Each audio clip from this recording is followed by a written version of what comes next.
Hello everybody, welcome to Talks with Adri. Today we're going to talk about the fifth dimension. This is sphere of unconditional love that we can easily tap into it by opening our heart. Let's experience by ourselves what it is to be in this parallel reality. After we have opened our hearts because we heal our lower centers, and then we activate the heart because we started using it. We start using positive feelings in our heart. We have to soften the heart. The heart has been closed and has been isolated for so long, for generations, for a long time of the human existence. So we have created many shields, many things that have make our hearts feel like a stone, hard. And we need to soften it. And we soften it with forgiveness, with compassion. Forgiveness sounds like very religious or very complicated thing to do, but not at all. Forgiveness is such a powerful thing and it requires so much courage. There is so much strength behind forgiveness. It is so much easier to stay in your point, to stand in your stubbornness, in your pride, than to really forgive and forget someone of how that person makes you feel. But when you make this shift, when you decide that you are going to forgive the person, something extraordinary happens in your heart. And it is that you can see that person with compassion. You understand, there's an understanding of the other person's feelings. And you understand that that person maybe decide to act with lack of knowledge because that person was naive, or maybe has a bad intention behind, and that intention also is going to affect that person. And because you know that that person is in trouble, is in a problem, and you can be in the shoes of that person and say, if I do that mistake, how I would like to be treated. So you feel compassion. I would like to be treated with respect, with comprehension, maybe that I would like to be forgiven. So you decide to commune with that person, to feel unity with that person. You can see yourself in that person as well. And then you forgive applying compassion. And that's why forgiveness opens this door for unconditional love. When you're able to identify yourself in the others, when you're able to see God in the heart of others, in everything that you see in nature, be God respected as like the God, the presence of God, the life that it is within that person. So there is a communion, there is a unity, there is an understanding of the feeling of the other. And that feeling touches my heart, and I act in a different way that is not going to be the way that my brain will use. Usually our brain says, no, that person needs punishment, that person needs time. Let's close the door and let's make them wait. All these makes our heart even harder. There is no need to punish. Punishment is revenge. Is no other word for punishment. It is revenge. But a heart open doesn't need revenge. A heart open welcomes the others with open hands, with open arms. Is the hug that you give from your heart center.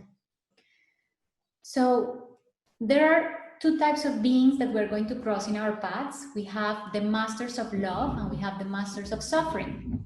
Every person that crosses into your life is a master. It's there to teach you something, to teach you a lesson. Maybe that person makes you feel good and it's a master of love. Great. Maybe that person makes you feel bad and it's a master of suffering. But the person itself is just an instrument. It is just a reflection of the things that you need to heal. Whoever that person is, it doesn't matter. Because if you don't learn that lesson with that person, you're going to learn the lesson with another person later.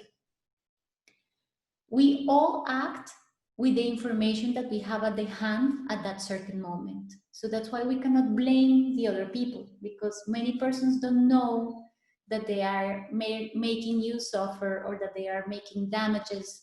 So it is not in our right to judge the other. That's not your business. What you have to do is understand why you're feeling bad regarding what that person is doing. And it doesn't matter if it is on purpose or not.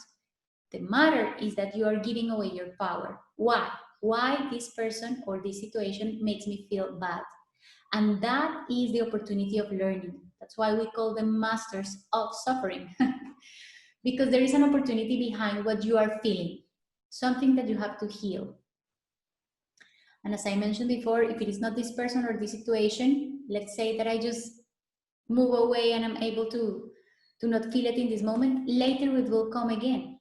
It will come again in a different way, with a different person, with a different situation, until I solve it, until I heal it. At the end, everybody is here to help with the evolution of everybody else. So every person or every being that crosses your path is teaching you and helping you something. And if you stop to feel what it is, you're going to have a better understanding of what it is going on. Let's say that you are in peace with everybody and you don't have to forgive anybody because you have such a good heart. So what you can do in order to use your heart is do acts of love. You need to start serving the world, serving others in a way. Most of the times, the way of helping doesn't require money. People are going to say, no, but I don't know how to do it, or no. And you don't really need to do something. It can be only with your smile. It can be with a prayer that you tell the other person that you're caring about this person. No, maybe I noticed that you didn't feel good for this and that time. I just want to know how you're feeling. So showing caring is a way of helping, of making this communion, this unity. Your smile, the prayer, a meditation, many ways of helping that have not to do with money. Obviously, you can also help with your economic situation if there are people in need. But giving your time, giving your attention towards someone, you're helping a lot their heart. Sometimes people just want to be loved. They just want to be acknowledged. They just want to be recognized. So when you acknowledge what they're doing, when you give thanks, when you give value to the acts, to their words, to their behaviors, then you are making an act of love. When you're giving your energy with your generosity, you're making an act of love. For example, now with the COVID, many persons are saying, no, this is terrible. And we have seen that many relatives of others have died, and we feel sorry or pity for them, but we don't get involved as long as it doesn't touch us. Because if it's somebody of my family that gets sick or something, then in that moment I will move. So we are perceiving this pandemic with duality. I don't feel engaged. I don't feel it is a problem of everybody. It is a problem of everybody when it touches me, but when it hasn't touched me, well, it's a problem out there. But there are many ways that we can collaborate. An act of love is praying for the situation, is not feeling bad and go into the lower frequency of the others. An act of love is take a conscious decision of changing the situation into a positive outcome. So that's why I'm going to use the power of prayer. I'm going to use the power of elevate the emotions of others. Just tell a joke, just take the phone and call your family, feel that you are present. All these things are the ones that help us to elevate our emotions and do acts of love. And it's going to be very valid in the moment that we're feeling now. So it is taking a conscious action. The consciousness network is already built. It already exists, this unity consciousness grid, or this Christ consciousness, that it is that grid that it is outside Mother Earth that holds the consciousness of humans. What we need to do now is to sustain it with our behaviors, with our elevated emotions, with our feelings, with our thoughts. In the moments that we vibrate highly and that more people do it, we're going to help everybody to make this transition to the fifth dimension, to the conscious of unity. So what we need to do is consciously decide to feel good and to help others and help the others into their evolution. Not judging them, not forcing, by your example, by changing yourself. This is the best way of moving to this transition. Master Jesus, as you know, one of the ascended masters, many ascended masters, said, love the others as you love yourself. And when we learn this, many people think, oh, this is so difficult. But it is so difficult because they have never even tried to put it into practice. When I decide, again, it's a decision. When I decide, okay, I'm going to love this person like I love myself. What it is to love, I'm going to give to this person what I will give to myself. I'm going to treat this person how I would like to be treated. I'm going to wish for this person the things that I wish for myself.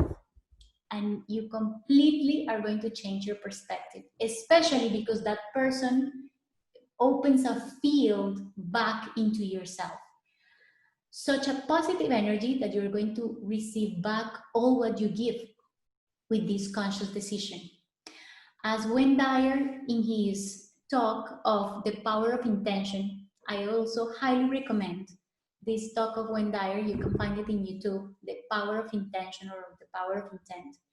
He says that when you are in the presence of an act of love, if you are the person who makes the act of love, you will feel so positively and your brain is going to release this serotonin and these positive hormones. If you're the person who is receiving the act of love, obviously you're also going to benefit from that kindness or from that generosity of this other person. But what it is more important here is the electromagnetic field that it creates this act of love, because the persons that are outside, the witnesses of this act of love, are also going to benefit from what it is going on. Let's say that you're in a shopping center, in a shopping mall, and a father tenderly gives a hug and a kiss to his daughter. How do you feel? It makes you feel good, positively. Let's say that you witness that the husband is giving the first car to his wife, and you see her emotion and you see this hug. How do you feel? It is something that it is contagious. You feel good and it creates a whole atmosphere of positive things. How do you feel if instead you see that somebody is hitting a teenager outside, or that you are witnessing a robbery or something? It feels completely the opposite, and the atmosphere that it generates, that it is created, is the opposite. It creates an electromagnetic field of negativity. So what it is important to know here is that these acts of love go beyond the biology. It's not something that you only feel. They go into the field of physics because they create quantum fields. They completely change or shift the reality at that given moment. It is like a wormhole, something that just by witnessing something takes you from the point A to the point B, which will be impossible to reach that in a little period of time. It is the example that others give to us. And if we are all collective feeling a good emotion, we move faster and quicker, which is something that it is going on now on Earth. How do you know that you are already under unconditional love? How do you know that you are already there? Remember that many times we are experiencing the fifth dimension and we are experiencing and we go back to the third dimension. Depends on how elevated is our emotion, depends on what is the frequency that I'm emanating at a certain time. And it is very easy to know because you are creating a positive outcome, a good life, when you are tapped into the unconditional love. So, unconditional love never suffers. I suffer when I am attached to something. When I love unconditionally, I am ready to let go the person, to let go the thing. So, for example, when a mother that lost her child comes and says, "No, I'm suffering terrible," she is so attached to him that she cannot understand that this being can be better off somewhere else. It is too much attachment. Unconditional love releases. Let the persons and the things fly, take their own path.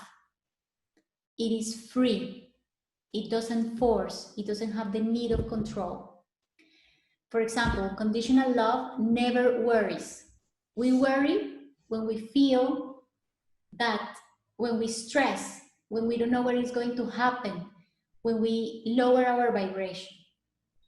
Unconditional love is going to tell, trust, go ahead, trust in the universe. What you're living is for a reason. The purpose, you will understand it later, but just trust. There is a divine order in everything. Unconditional love never fears. If you fall into fear, again, you reduce your emotion, you reduce your frequency. Fear comes from the separation from the source. When I don't trust that there is a loving Father out there that has just put everything there for myself, for me to develop, for my life to be valued and to be an opportunity of shining and give my best. So there is no need to fear. Of course, we're going to face many situations that, in a way, are going to make us suffer. But remember, whatever I feel that I need to suffer is something that I need to heal. And when I heal it, I come back to the unconditional love. Unconditional love always cooperates. I understand that I live in unity, that I need everything that I see, the persons, the environment, the nature, and that we are all together in this thing. And that's why I need to cooperate, I need to protect, I need to defend, I need to construct. I cannot destroy, I cannot damage, nobody and nothing. I only cooperate. Unconditional love always forgives. Forgives because it is the understanding of this unity. Today it is you, tomorrow it is me. I feel compassion for you. I understand that we all make mistakes. I understand that you're damaging your energy by doing these things. But I forgive you, I accept you, I tolerate you, I embrace you. That is what unconditional love does. So it is forgiveness. It is not the need of punishment, of justice at all. Those are completely contradictory with unconditional love. When somebody harms you and you say, this person deserves to be punished, this person deserves to be in jail, something has to happen to that person, that is definitely not unconditional love. It is very hard for us to understand because we have in our mind the concept of justice. But justice gets to know that has nothing to do with the heart. It is revenge. So when you're able to feel this unity, to feel this love that is not asking for nothing in exchange, I am not waiting for the other person to give me, oh, because I just give you my love, or because I just raise you with the best clothes, in the best school and everything. Now, when I'm old, I need that you take responsibility of myself. No, that is not unconditional love at all. That is conditional love. I give you all this because later I'm going to expect that you give me back all what I invest in you, in yourself. So I give you my best years when I marry you, and now you just waste our marriage, our wedding, whatever. That is not unconditional love. You cannot feel one with all because you are, in that moment, that person is separated from yourself. That person, you're blaming others for the responsibility of your own actions, of your own decisions. In the moment that we're able to feel one with all what it is, in the moment that we give without expecting, that we really tap into this higher frequency, we create this electromagnetic field that comes from our heart. And we activate more than 40,000 neurons that physically exist in our heart. And we activate these neurons it creates a bigger electromagnetic field than the brain. That's why it is much powerful. And it is a bigger way to communicate. When I face somebody, I don't have to say anything. The energy that I carry in my electromagnetic body, that person is going to feel it. And maybe is going to communicate much more things than only my words. All this information is passed by the unconscious, not by the conscious. The conscious only grabs like 5% of the whole thing, but the unconscious grabs the other 95%. So the female way of communicating, not with words, but with the feeling. So if I activate this field and I feel so positive and so energetic and so good, that is what I'm going to communicate to the world. That's why you don't have to do anything. The only thing that you have to do in order to pass to the fifth dimension is change yourself. The rest, the opportunities, the persons, the places will come, will be given. And in the moment that I live from the heart, because I activate the neurons inside my heart, I start taking decisions from my heart and not from my mind. And there is going to be a coherence between my mind and my heart. And the reality, the external reality that I created, following my inner guidance. That is the point that we need to reach. In that moment, I am going to experience a physical change. My body is going to become more lighter. I am going to leave the matter, the solid part, and I'm going to become more energy. And that's why all these gurus and all these persons that are enlightened, you can feel their aura, you can feel their light. When you're in presence of them, you feel good. For example, when Mandela joined a crew, a crowded place, everybody felt good. His only presence makes the others feel better because he had such a positive thought, such a positive emotions that he completely changes the atmosphere of the place. Being in the presence of the Dalai Lama, for example, it's something that completely shifts your spirit. A friend, you can just remember friends or persons that you know that their presence is capable of changing the atmosphere of the place. So their energy is very, very powerful. When we reach that state, we are ready to transcend. The transcendence, according to the Tibetans, to the Toltecs, to the Hindus, to the Buddhists, can be done by 4 different ways.